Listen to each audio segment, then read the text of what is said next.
because I thought I was a good guy.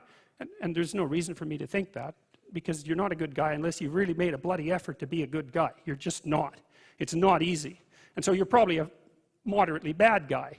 And that's a long ways from being an absolutely horrible guy, but it's also a long ways from being a good guy. And so, but I had a little more respect for myself after that, because I also understood that there was a monstrous element to the human psyche that you needed to respect.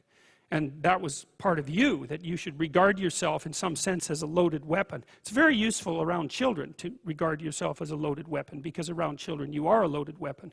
And the terrible experiences that many children have with their parents are testament to that.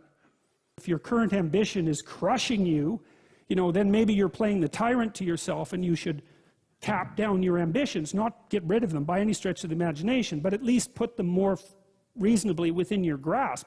You don't have to leap from point 1 to point 50 in one leap, right? You can do it incrementally.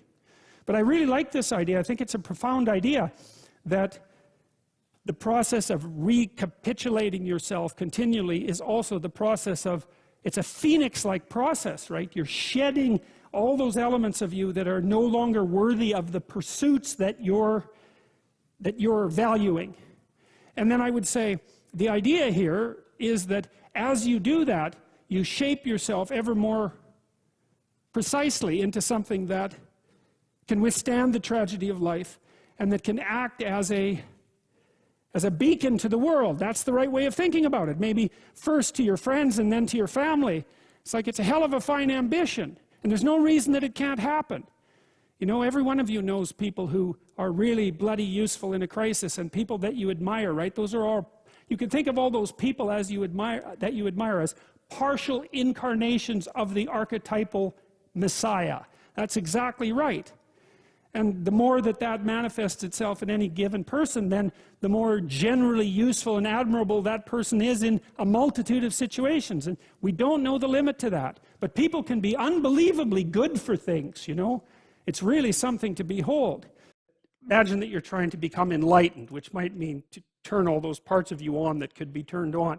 You think, well, that's just a linear pathway uphill. It's just from one success to another. No, it's not. It's like, here you are, and you're not doing too badly, and the first step is a complete bloody catastrophe. It's worse. And then maybe you can pull yourself together, and you hit a new plateau, and then that crumbles and shakes, and bang, it's worse again. And so, because part of the reason that people don't become enlightened is because it's punctuated by intermittent deserts, essentially, by intermittent catastrophes. And if you don't know that, well, then you're basically screwed, because you go ahead on your movement forward and you collapse, and you think, well, that didn't work, I collapsed. It's like, no, that's par for the course. It's not indication that you failed, it's just indication that it's really hard. The fact that you're full of faults doesn't mean you have to stop. And thank God for that. That's a really useful thing. And the fact that you're full of faults doesn't mean that you can't learn. And so you can posit an ideal, and you're going to be wrong about it, but it doesn't matter, because what you're right about is positing the ideal and moving towards it. If the actual ideal isn't conceptualized perfectly, well, first, surprise, surprise, because like, what are you going to do that's perfect? So it doesn't matter that it's imperfect. It just matters that you do it and that you move forward. I don't care what you're going to do, but go out there and make something of yourself, for God's sake. Be an honest person and work and get to the top of whatever it is that you want to get to the top of. And stand up for yourself like a respectable human being, and be a bit of a light on the world instead of a blight.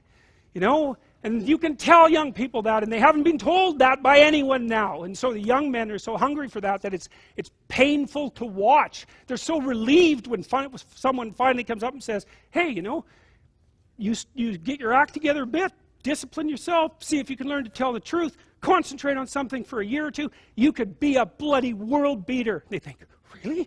That's possible? Wow, that would be interesting. That might make life worth living. It's like, yeah, it might. So why don't you go do it?